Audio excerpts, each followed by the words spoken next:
जय श्री हरि। श्रीमद्भागवत महापुराणम दशमः स्कंधः पूर्वार्धः अथैकत्रिंशोऽध्यायः। अब हम श्रीमद्भागवत महापुराण के दशम स्कंद के पूर्वार्ध में 31वां अध्याय सुनते हैं। इसे गोपिका गीत के नाम से जाना जाता है। श्रीमद्भागवत के जितने भी गीत हैं उनमें से सबसे प्यारा, सबसे सुंदर गीत यही है। गोपियों के द्वारा भगवान के लिए जो प्रार्थना की गई है उसे गोपी गीत नाम से जाना जाता है। श्री गणेशाय नमः, श्री सरस्वत्यै नमः, श्री गुरवे नमः, श्री पुराण पुरुषोत्तमाय नमः, श्री रासेश्वराय नमः, श्री रासेश्वर्यै नमः।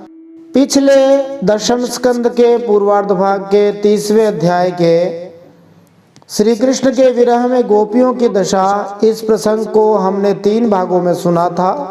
उन 3 भागों को सुनते हुए हमने यथा योग्य प्रश्नों के उत्तर जानने के प्रयास किए थे जो उन्हीं श्लोकों में आए हुए भावों से लिए गए हैं। अब उन प्रश्नों के उत्तर अलग से हम यहाँ पर दे रहे हैं जिससे हम 31वें अध्याय से उसको जोड़ सके। तो पिछले अध्याय को, 30वें अध्याय को सुनते हुए हमने जाना था जब भगवान श्री कृष्ण अचानक अंतर्धान हो गए, उन्हें देखा नहीं, तब व्रज युवतियां बहुत ही विह्वल हो गई। जैसे यूथपति गजराज के बिना हथनियों की दशा हो जाती है, वैसे ही गोपियां भी भगवान के वियोग में अत्यंत विह्वल हो गई। गोपियां पूरी तरह से भगवान में मन लगाने वाली हो गई। वे प्रेम की मतवाली गोपियां श्री कृष्णमय हो गई और फिर भगवान की विभिन्न चेष्टाओं का अनुकरण करने लगी। अपने प्रियतम श्री कृष्ण की चाल ढाल, उनकी हास विलास, उनका चितवन बोलना, इन सब में श्री कृष्ण की प्यारी गोपियां उनके समान ही बन गई। उनके शरीर में भी भगवान श्री कृष्ण जैसे ही गति और मति आ गई, वही भाव भंगिमा उतर आई।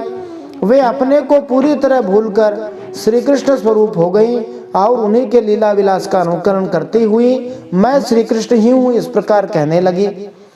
निसंदेह कोई भक्त जब भगवान में पूरी तरह से लीन हो जाता है, अपने आप को समर्पित कर देता है, भगवान में लीन कर देता है, तब वह अपने आप को भगवान के साथ एकाकार अनुभव कर सकता है। और गोपियाँ इसी भाव को रखते हुए मैं श्री कृष्ण ही हूँ ऐसा अनुभव करने लगी। गोपियां किसी को चेला बनाने के लिए, किसी से धन संपत्ति ऐंठने के लिए, कुछ जादू आदि करने के लिए ऐसा नहीं कहती कि मैं श्री कृष्ण ही हूँ, अपितु वे वास्तविक अर्थों में पूरी तरह से भगवत स्वरूपी हो गई थी। वे ऊंचे स्वर से भगवान के गुणों का गान करने लगी। एक वन से दूसरे वन में, एक झाड़ी से दूसरी झाड़ी के पास जा जाकर श्री कृष्ण को ढूंढने लगी। भगवान श्री कृष्ण कहीं दूर गए नहीं थे, परंतु फिर भी गोपियां भक्तों को यह विह्वल दशा को, विरह भाव को दिखाने के लिए सिखाती हैं। और इसी भाव के अनुसार जैसे भगवान श्री रामचंद्र जी, रघुनाथ जी अपनी प्रिया जानकी जी को ढूंढते हुए अत्यंत विह्वल हो जाते हैं, उसी प्रकार यहाँ पर गोपियां भगवान श्री कृष्ण को ढूंढते हुए विह्वल हो रही हैं। जानकी जी भक्त है और रघुनाथ जी भगवान है। कभी कभी भगवान भक्त को ढूंढा करते हैं, यहाँ पर गोपियां भक्त हैं, वे भगवान को ढूंढ रहे हैं। दोनों एक ही बात है, जैसे भक्त होते हैं वैसे भगवान होते हैं। तो गोपियां पीपल, पाकर आदि पेड़ों से जाकर भगवान का पता पूछती है। जब उन्होंने कोई उत्तर नहीं दिया तब दूसरे पेड़ों के पास, जैसे अशोक, नागकेशर के पास पूछती हैं कि आपने हमारे स्वामी को देखा है क्या? तब उन्होंने उत्तर नहीं दिया। तब उन गोपियों ने सोचा कि हो सकते हैं ये पेड़ नर जाति के हैं और पुरुषों में स्त्रियों जितनी दयालुता, करुणा भाव नहीं होता, पुरुषों में निष्ठुरता ज़्यादा होती है। और कभी कभी पुरुष घमंडी भी होते हैं, अभिमानी होते हैं, इसलिए वे स्त्रियों की बातों को ध्यान से नहीं सुन पाते और वे समझते ही ऐसे ही करती हैं। इसलिए गोपियाँ स्त्री जाति के पेड़ों से पूछती हैं। सबसे पहले तुलसी महारानी से पूछती है कि क्या आपने हमारे प्यारे को देखा है? जब तुलसी महारानी की तरफ से उत्तर नहीं मिलता तब वे दूसरी स्त्री जाति के पुष्पों जैसे मालती, मल्लिका, इनसे पूछती हैं और फिर कुछ और पेड़ों से भी पूछती हैं और नगण्य से पौधों से यहाँ तक कि आंकड़े से भी पूछ लेती है कि क्या आपने हमारे भगवान को देखा है। तो जब कोई अत्यंत विह्वल दशा में होता है तब उसे चेत नहीं रहता। जैसा गोस्वामी तुलसीदास जी ने श्री रामचरितमानस में कहा है, आरत के चित रहि न चेतु।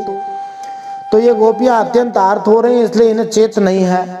दूसरी बात ये भी है कि जो भक्त होता है वो दूसरों को अपने से श्रेष्ठ मानता है और समझता है कि शायद इन्होंने भगवान को देखा होगा, इसलिए जिसको भी मिलता है उससे यही पूछता है कि क्या आपने हमारे भगवान को देखा है।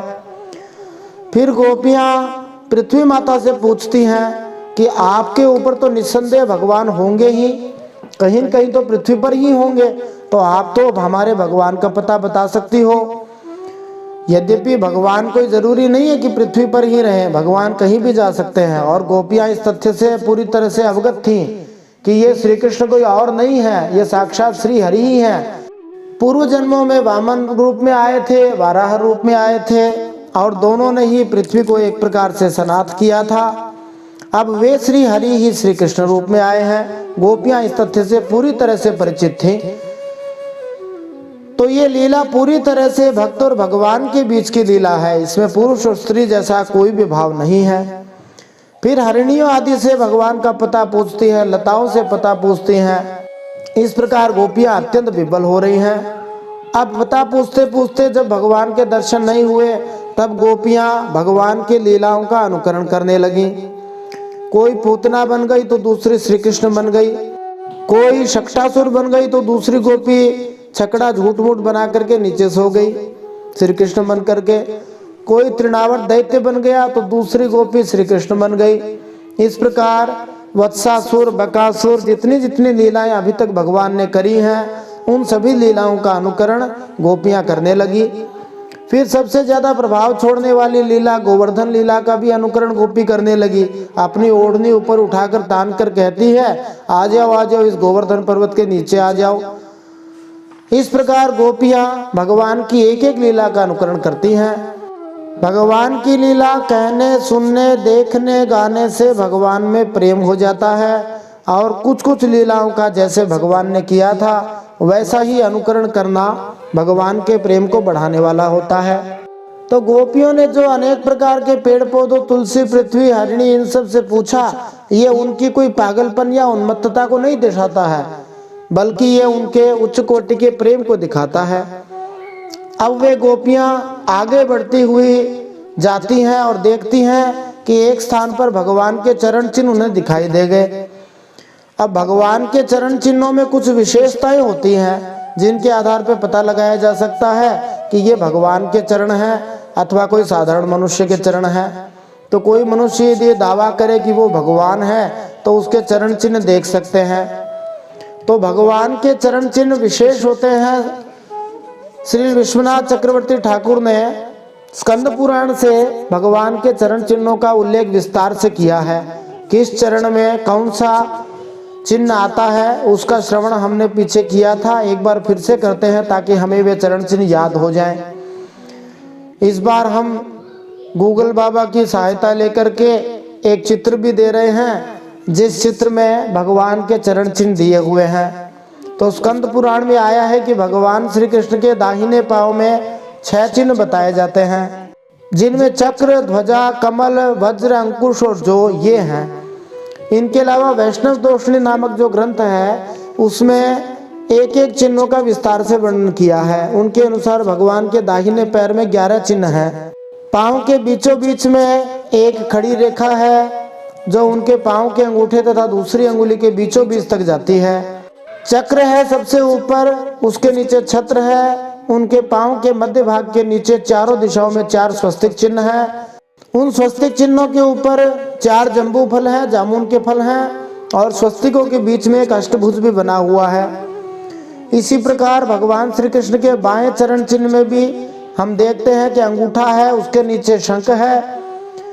उस शंख का मुंह अंगूठे की ओर है। बीच की अंगुली में नीचे 2 समकेंद्रित वृत्त हैं। ये वृत्त एक अंतः आकाश को बताता है, एक बाह्य आकाश को बताता है। उस चिन्ह के नीचे कामदेव का धनुष है जो कि बिना डोरी का है। इस धनुष के नीचे एक त्रिभुज बना है। इस त्रिभुज को 4 जलपात्र घेरे हुए हैं।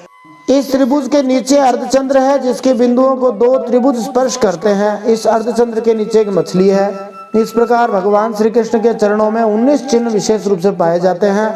गोपियों ने उन चिन्हों को देखा और तुरंत पहचान गई कि ये भगवान श्याम सुंदर के ही चरण चिन्ह हैं। वहीं उन्होंने देखा कि एक और दिव्य व्रज युवती के चरण चिन्ह भी दिखाई दे रहे हैं। वे चरण चिन्ह किसके थे? तो सुखदेव जी ने उनका नाम नहीं लिया है, क्योंकि सुखदेव जी के वे गुरु थे और वे आराध्य भी थी। जैसी दशा हरिनाम सुन करके चैतन्य महाप्रभु की हो जाती थी, वैसे ही दशा श्री सुखदेव जी की राधा नाम सुन के हो जाती थी। इसलिए उन्होंने राधा नाम भागवत जी में लिया ही नहीं है। यद्यपि ये श्रीमद् भागवत जी श्री व्यास जी की लिखी हुई है, परंतु समझो कि व्यास जी भविष्य दृष्टा थे। वे जानते थे कि श्री सुखदेव मुनि इसको गाएंगे और सुखदेव जी राधा जी के परम भक्त हैं, इसलिए व्यास जी ने राधा जी का नाम नहीं लिया। कितने दिव्य दर्शी थे ये महात्मा, हम इनको देख सकते हैं। सुखदेव जी ने केवल आराधितः शब्द दिया है, जिसके द्वारा राधा पद का संकेत दिया जाता है। पिछले अध्याय को सुनते हुए हमने राधा जी के चरण चिन्हों के बारे में भी जाना था। एक बार फिर से थोड़ा सा देख लेते हैं। राधा जी के दाएं पांव के अंगूठे के नीचे जौ का चिन्ह बना हुआ है। उसके नीचे चक्र है, चक्र के नीचे छत्र है, छत्र के नीचे बाजूबंद है, माने कंगन है। पांव के बीच में से खड़ी रेखा अंगूठे तथा दूसरी अंगुलियों के बीच तक जाती है, जो भगवान श्री कृष्ण के चरण में भी है। बीच की अंगुली के नीचे कमल है, फिर नीचे ध्वजा है, ध्वजा के नीचे लता है, उस लता में एक फूल भी लगा है।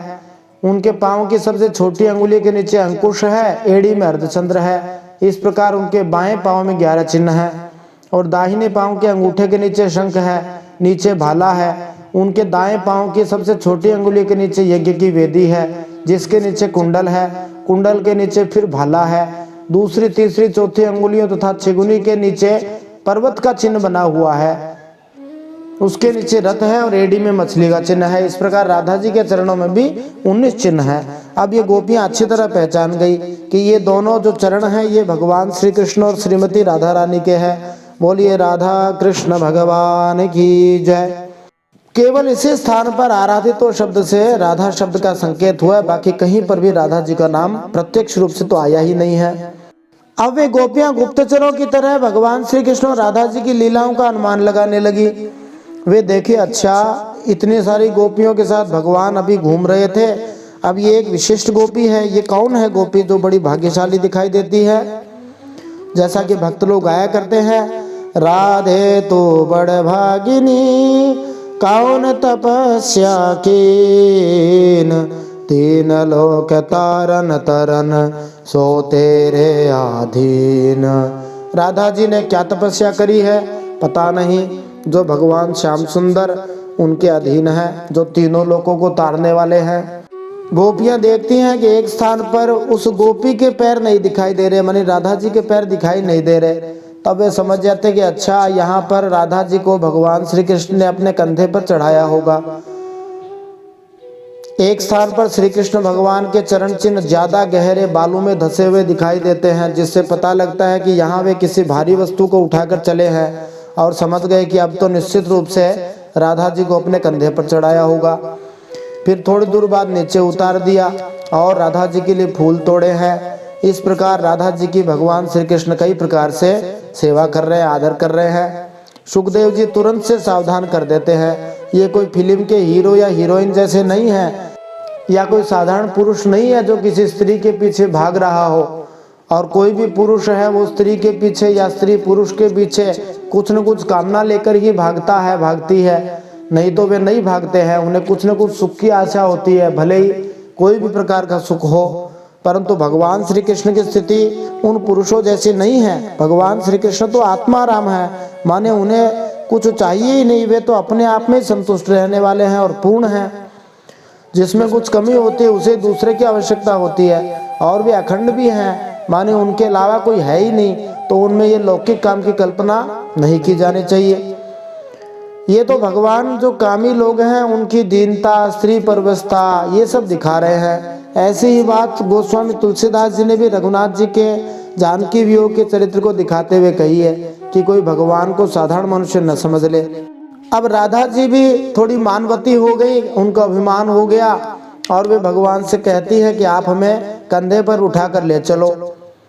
जैसे ही अभिमान आता है भगवान तुरंत अंतर्धान हो जाते हैं, दूर हो गए। थोड़ा मान दूर करने के लिए, घमंड दूर करने के लिए, थोड़ा प्रेम को बढ़ाने के लिए जैसे ही भगवान अंतर्धान हुए, राधा रानी जोर जोर से रोने लगी और कहने लगी, हे नाथ, हे मेरे प्यारे, हे महाभुज, तुम कहाँ हो, कहाँ हो? मैं तुम्हारी दीनहीन दासी हूँ, मुझे जल्दी से दर्शन दीजिए। दूसरी गोपियां जब भगवान के चरण चिन्हों के सहारे उनके जाने का मार्ग ढूंढती ढूंढती वहां राधा जी के पास पहुंची और उन्होंने देखा कि राधा जी अकेली हैं, तब वे समझ गई कि भगवान श्री कृष्ण राधा जी के पास से भी अंतर्धान हो गए। उन सब गोपियों को समझ में आ गया कि भगवान तो अभिमान रहित होने से ही आते हैं। भगवान भक्त में बिल्कुल भी अभिमान नहीं चाहते, घमंड नहीं चाहते। गोपियां विशुद्ध प्रेम का प्रतीक हैं, वे कोई साधारण स्त्री नहीं है। और निस्संदेह जब कोई भी भक्त अपना मन भगवान में पूरी तरह से लगा दे, अपनी वाणी से भगवान की चर्चा के अलावा और कोई बात करे ही नहीं, अपने शरीर से केवल भगवान के लिए ही कार्य करे और केवल भगवान की ही चेष्टाएं करे। कहाँ तक कहे, यदि कोई भक्त जिसका रोम रोम, उसकी आत्मा भगवान के स्वरूप में मिल जाए, भगवानमय हो जाए, वे केवल उनके गुणों और लीलाओं का ही गान करते रहें, उनमें इतने तन्मय हो जाए कि उन्हें अपने शरीर की भी सुध न रहे, फिर घर की याद तो कौन करे। समझो कि ऐसे प्रेम करने वाले लोग ही भगवान को प्राप्त कर सकते हैं और वे भगवान से अलग नहीं रह जाते। वे ही ऐसा कह सकते हैं कि मैं श्री कृष्ण ही हूं। ऐसा ही भाव गोपियों का था। गोपियां विशुद्ध प्रेम है। गोपियों का रोम रोम इस बात की प्रतीक्षा और आकांक्षा कर रहा था कि जल्दी से जल्दी भगवान आ जाए, और इस प्रकार वे भाव निमग्न होकर के कृष्ण भावना में पूरी तरह से डूबी हुई थी। तो अंतर्राष्ट्रीय कृष्ण भावना अमृत संघ, जिसको इस्कॉन कहा जाता है, international society for Krishna consciousness के नाम से जाने जाने वाली संस्था, जिसकी स्थापना श्रील प्रभुपाद जी ने की थी, उन्होंने जो कृष्ण भावना शब्द दिया है वह शब्द संभवतः है इस अध्याय के 30वें अध्याय के 45वें श्लोक से लिया गया है। सीधा सीधा यहाँ पर कृष्ण भावना ऐसा शब्द प्रयोग किया गया है। भगवान के लिए भावना करना ही कृष्ण भावना है। अब सभी गोपियां मिलकर के श्री कृष्ण के गुणों का गान करती हुई जिस भाव को प्रस्तुत करती हैं, उसे ही गोपी गीत नाम से जाना जाता है। यह गोपी गीत बड़ा ही दिव्य है, बड़ा ही माधुर्य से भरा हुआ है। कनक मंजरी इंदिरा छंद के अंदर इसके श्लोकों का गायन किया गया है। बड़ा ही अद्भुत ये गीत है। इस गोपी गीत में बड़े ही दिव्य दिव्य भाव हैं। इस गोपी गीत के अभी हम पहले भाग का श्रवण करते हैं। इस पहले भाग को सुनते हुए हम इन प्रश्नों के उत्तर प्राप्त कर सकते हैं। गोपी गीत में किस छंद का प्रयोग किया गया है? गोपी गीत में कौन सा छंद है? गोपी गीत में कितने श्लोक हैं? कनक मंजरी छंद अथवा इंदिरा छंद कौन सा है? इसकी क्या विशेषता है? गोपी गीत में आए हुए श्लोकों की क्या विशेषता है? संस्कृत काव्य अद्भुत है, बेजोड़ है, इसको भी हम जानेंगे। लक्ष्मी जी ब्रज में क्यों निवास करने लगी? क्या अस्त्रों से हत्या करना ही वध है? भगवान श्री कृष्ण ने ब्रजवासियों की किन किन संकटों से रक्षा की? श्री कृष्ण सबकी अंतरात्मा है। श्री कृष्ण के वरद हस्त की महिमा, श्री कृष्ण के चरण गोपियों के वक्षस्थल पर रखने का क्या भाव है? ये एक महत्वपूर्ण भाव है, इसको हम जानेंगे। आइए इस गोपी गीत के अद्भुत श्लोकों को सुनते हुए, पहले भाग को सुनते हुए हम इन प्रश्नों के उत्तर प्राप्त करते हैं। जय श्री हरि। नारायणं नमस्कृत्य नरं चैव नरोत्तमं देवीं सरस्वतीं व्यासं ततो जयमुदीरयेत्। भगवान श्री नरनारायण को प्रणाम करते हुए श्री गणेश जी महाराज, माता सरस्वती, वेदव्यास भगवान को प्रणाम करते हुए, हृदयाराध्य श्री हरिचरणों में प्रणाम करते हुए, भगवत स्वरूप श्रीमद् भागवत को प्रणाम करते हुए, श्री सुखदेव जी और परीक्षित महाराज को प्रणाम करते हुए, अनंत कोटि सब संत महात्माओं वैष्णवों को प्रणाम करते हुए, भगवान की प्यारी गोपियों को प्रणाम करते हुए, श्री राधा रानी को, भगवान श्री कृष्णचंद्र जी को प्रणाम करते हुए, श्री रास बिहारी को प्रणाम करते हुए अब हम श्रीमद् भागवत महापुराण के दशम स्कंद के पूर्वार्ध में 31वां अध्याय सुनते हैं। इस अध्याय को गोपिका गीत, गोपी गीत, गोपियों के विरह गीत इन नामों से जाना जाता है। श्रीमद् भागवत के सबसे सुंदर गीत में से प्रथम स्थान यदि किसी गीत को मिलता है तो वह यही गीत है। इस गीत को गोपियों ने भगवान को याद करते हुए विरह भाव में गाया था। इस गीत में कनक मंजरी और इंदिरा छंद है। इसी कनक मंजरी का ही दूसरा नाम इंदिरा है। कहीं कहीं इसको राजहंसिका छंद भी कहते हैं। प्रत्येक चरण में 11 अक्षर होते हैं। 6 अक्षर और 5 अक्षरों पर यति होती है। श्रीमद् भागवत महापुराणम दशमः स्कंधः पूर्वार्धः अथैकत्रिंशोऽध्यायः। जो लोग संस्कृत श्लोकों की उच्चारण कला को जानते हैं वे इस बात की सराहना करेंगे कि इस अध्याय का संस्कृत काव्य बेजोड़ है। विशेषतया श्लोकों के छंद असामान्य रूप से बड़े ही सुंदर हैं और अधिकांशतः प्रत्येक पंक्ति का एक विशेष गुण हमें यहाँ दिखाई देगा। वो गुण ये है कि प्रत्येक पंक्ति का पहला और 7वां अक्षर जो व्यंजन है वे समान ही होंगे और उसी प्रकार चारों पंक्तियों में दूसरा अक्षर भी एक जैसा ही होगा। उदाहरण के लिए हम देखते हैं पहला जो पद है उसके अंदर, चूंकि यह गीत बड़ा ही सुंदर है, भक्त लोग इसको बड़े प्रेम से गाया करते हैं। इस गीत को गाने से भगवान में प्रेम हो जाता है। अलग अलग भक्त लोग अलग अलग रागों में इसको गाते हैं। हम भी इसको अलग अलग रागों में सुनने का प्रयास करते हैं। गोप्य ऊचुः जयति तेधिकं जन्मना व्रज शयत इंदिरा शाश्वदात्र हि दयित दृश्यतां दीक्षुतावकाश त्वयि धृता सवस त्वां विचिन्वते। गोपियां विरहावेश में गाने लगी, हे प्यारे, तुम्हारे जन्म के कारण वैकुंठ आदि लोकों से भी व्रज की महिमा बढ़ गई है। तभी तो सौंदर्य और मृदुलता की देवी लक्ष्मी माता भी अपना निवास स्थान वैकुंठ लोक छोड़कर इस वृंदावन ब्रजभूमि में नित्य निरंतर निवास करने लगी हैं। इस वृंदावन ब्रजभूमि की सेवा करने लगी हैं। परंतु हे प्रियतम, देखो तुम्हारी गोपियां जिन्होंने तुम्हारे चरणों में ही अपने प्राण समर्पित कर रखे हैं, वन वन में भटक कर तुम्हें ढूंढ रही हैं। तो मानो गोपियां कह रही हैं कि इस वृंदावन ब्रजभूमि की महिमा वैकुंठ से भी ज्यादा हो गई है, क्योंकि यहाँ भगवान अवतार लेके आए हुए हैं। तो इस पहले श्लोक में हमने देखा कि पहला अक्षर जय से शुरू हो रहा है, 7वां भी जय है। दूसरे चरण में श्रेय से शुरू हो रहा है, मानी जो शंकर वाला तालव्य है उससे शुरू हो रहा है और 7वां अक्षर तालव्य है। तीसरे चरण में दय से शुरू हो रहा है, दैत, और उसमें 7वां अक्षर दिक्षु आ गया। इसी प्रकार चौथे चरण में त्वय से शुरू हो रहा है और 7वां अक्षर त्वय ही हो रहा है। यही क्रम प्रायः सभी में लागू हो रहा है, सभी में दिखाई देता है। इसी प्रकार प्रत्येक चरण का दूसरा अक्षर, जैसे जयति इसका दूसरा अक्षर यह, श्रयत इसका दूसरा अक्षर यह, दयित इसका दूसरा अक्षर यह और त्वयि इसका भी दूसरा अक्षर यह। आधे अक्षर को नहीं गिना जाता, पूरे को गिनना है। तो ये बड़ा ही विशिष्ट उदाहरण, विशिष्ट कलात्मकता से इस गीत को गोपियों ने गाया था। शरदुदाशये साधु जात सात सरसिजोदर श्रीमुषादृशा सुरतनाथ ते शुल्कदासिका वरद निघ्नतो नेह किं वध। गोपियां कहती है, हमारे प्रेम पूर्ण हृदय के स्वामी, हम तुम्हारी बिना मोल की दासी हैं।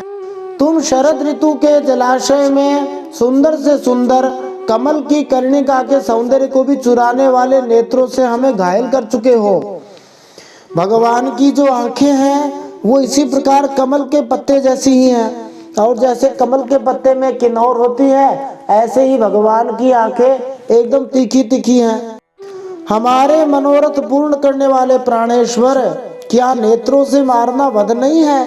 अस्त्रों से हत्या करना ही वध होता है। नेत्रों से मारने का अर्थ हो गया प्रेम से घायल कर देना। फिर आगे गोपियां गाती हैं, विषजलाप्ययाद व्याल राक्षसाद वर्षमारुताद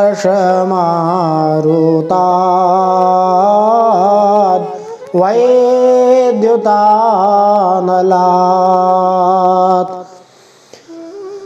वृषमयात्मजाद विश्वतो भया दृषभते वयं रक्षितामुः।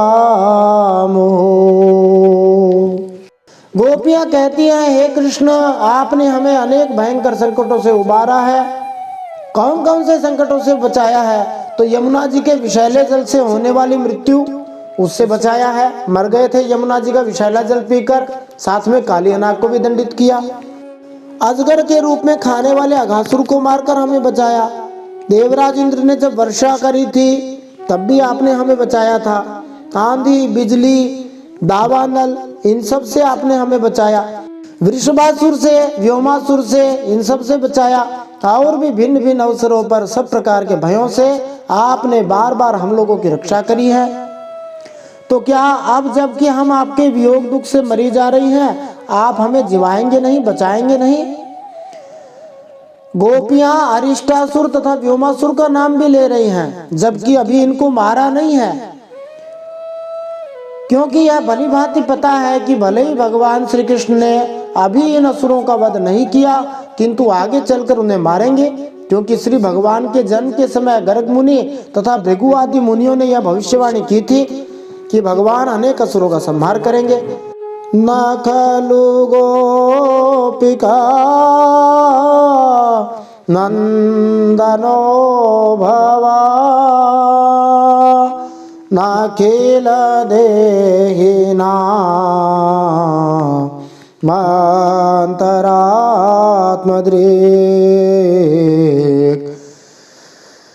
विखानसार्थितो विश्वगोप्तये सखाउदेवान् सात्वतां कुले। गोपियों ने कहा, तुम केवल यशोदानंदनी नहीं हो, समस्त शरीरधारियों के हृदय में रहने वाले उन सबके साक्षी हो, अंतर्यामी भगवान हो। हे सखे, ब्रह्मा जी की प्रार्थना से विश्व की रक्षा करने के लिए तुम यदुवंश में अवतीर्ण हुए हो, तो फिर आप अपने ही भक्तों की उपेक्षा कैसे कर सकते हो? हमारी उपेक्षा आप कैसे कर सकते हो? विरचिता भयं वृष्णिदोर्यते चरणमीयुषां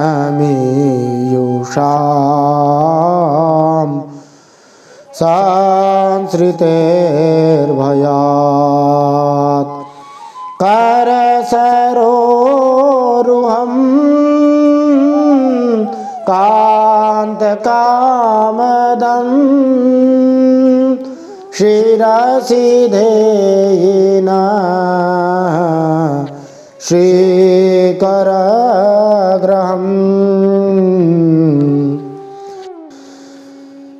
गोपियां कहती हैं, अपने प्रेमियों की अभिलाषा पूर्ण करने वाले अग्रगण्य यदुवंशियों में शिरोमणि, जो लोग जन्म मृत्यु रूप संसार के चक्कर से डरकर तुम्हारे चरणों की शरण ले लेते हैं, उन्हें तुम्हारे करकमल माने हाथ अपनी छत्र छाया में लेकर अभय कर देते हैं। हे हमारे प्रियतम, सबकी लालसा अभिलाषाओं को पूर्ण करने वाला वही आपका हाथ, जिससे तुमने लक्ष्मी जी का हाथ पकड़ रखा है, हमारे सिर पर रख दीजिए। जैसा कि एक भक्त ने गाया, देना हो तो दीजिए जन्म जन्म का साथ, देना हो तो दीजिए जन्म जन्म का साथ। मेरे सिर पर रख बनवारी, मेरे सिर पर रख गिरधारी, मेरे सिर पर रख बनवारी, अपने दोनों ये हाथ। वैसे ही यहाँ गोपियां कह रही हैं कि आपका जो हाथ है वो सिर पे रख दीजिए। हाथ सिर पे रखने का मतलब आशीर्वाद देना हो गया। यही हाथ भगवान श्री रामचंद्र जी ने हनुमान जी के सिर पर रखा था।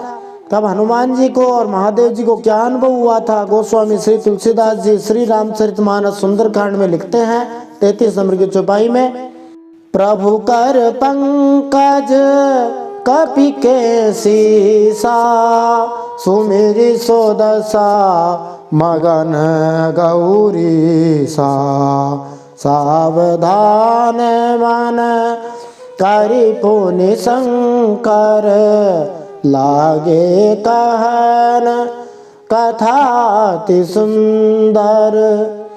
तो भगवान ने जब अपना हाथ हनुमान जी के सिर पर रखा तब उस दशा को ध्यान में करके महादेव जी मगन हो गए, क्योंकि हनुमान जी श्री महादेव जी के ही अवतार हैं, इसलिए महादेव जी अत्यंत प्रसन्न हो गए, मगन हो गए। फिर से मन को सावधान करके भगवान शंकर बड़ी सुंदर कथा कहने लगे। संत महात्मा कहते हैं इसी सुंदर नाम के कारण सुंदरकांड का नाम सुंदरकांड हुआ। सबसे सुंदर बात यही है कि भगवान हमारे सिर पर हाथ रख दे। सिर पर हाथ रखने का मतलब आशीर्वाद देना हो गया, वरद हस्त जिसको बोलते हैं। ऐसे ही भावना गोपियां रख रही हैं। फिर आगे कहती हैं, व्रज जनार्तिहं वीर योषिता, निज जना स्मय ध्वंसना स्मृता, भज सखे भवत किंकरी स्मनो, जलरुहाननम चारु दर्शय। व्रजवासियों के दुख दूर करने वाले वीर शिरोमणि श्याम सुंदर, तुम्हारी मंद मंद मुस्कान की एक उज्जवल रेखा ही तुम्हारे प्रेमी जनों के सारे मान और मद को चूर चूर कर देने के लिए पर्याप्त है। हे हमारे प्यारे सखा, हमसे रूठो मत, प्रेम करो। हम तो तुम्हारी दासी हैं, तुम्हारे चरणों पर निछावर हैं। हम अबलाओं को अपना वह परम सुंदर सांवला सांवला मुख कमल दिखलाओ। गोपियां उन लोगों को सिखा रही हैं जो श्री भगवान का दर्शन करना चाहते हैं। जब तक विरह भाव उत्पन्न नहीं होता, भगवान के बिना रहा न जाए, तब तक भगवान दर्शन नहीं देते, क्योंकि भगवान का ये स्वभाव है, वे जबरदस्ती नहीं करते। वे देखते हैं कि कोई भक्त जब दर्शन करना चाहता है, वास्तव में दर्शन करना चाहता है और कुछ नहीं चाहता, तब वे कृपा करके दर्शन देते हैं। यही हमें गोपियों से सीखना चाहिए। फिर आगे गोपियां गाती है, प्रणत देहि नाम पाप कर्षणम, तृणचरानुगम श्रीनिकेतनम, फणिफणार्पितं ते पदाम्बुजं, कृणुकुचेषु नः कृन्धिरेच्छयम्। गोपियां कहती हैं तुम्हारे चरण कमल शरणागत प्राणियों के सारे पापों को नष्ट कर देते हैं। वे समस्त सौंदर्य माधुर्य की खान है। स्वयं लक्ष्मी जी उन चरणों की सेवा करती रहती हैं। तुम उन्हीं चरणों से हमारे बछड़ों के पीछे पीछे चलते हो और हमारे लिए उन्हें सांप के फणों तक पर रखने में भी तुमने संकोच नहीं किया। हमारा हृदय तुम्हारी विरह की व्यथा की आग से जल रहा है। तुम्हारी मिलन की आकांक्षा हमें सता रही है। तुम अपने वेगी चरण हमारे वक्षस्थल पर रखकर हमारे हृदय की ज्वाला को शांत कर दो। कोई यहाँ पर तर्क कर सकता है, कह सकता है कि गोपियां ये क्या कह रही हैं कि आपके चरण हमारे वक्षस्थल पर रख दो, ये भगवान से क्या करवा रही हैं। तो विचार करने की आवश्यकता है कि कोई भी व्यक्ति, कोई भी पुरुष किसी स्त्री के वक्षस्थल पर पैर रखेगा तो उसके हृदय में शांति मिल सकती है? कदापि नहीं मिलेगी। तो गोपियों का कहने का भाव ये है कि आपके चरण हमारे वक्षस्थल पर रख दो। इसका अर्थ हुआ कि आपके चरण हमारे हृदय में आ जाएं, आपके चरणों का ध्यान हमारे मन में आ जाए। और जब भगवान का ध्यान मन में आएगा तभी तो शांति मिलेगी। इनमें कई ऐसी चीजें हैं जिनको समझने के लिए भगवान की कृपा से ही हम प्रयास कर सकते हैं, नहीं तो ये समझने से समझ में आती नहीं, ऊपर से निकल जाती हैं। अब इसके अगले भाग में हम भगवान श्री कृष्ण की वाणी की जो विशेषता है उसको जानेंगे, भगवान की कथा की जो विशेषता है उसको जानेंगे। इस संसार में सबसे बड़े दानी कौन है, इसको हम अगले भाग में जानेंगे।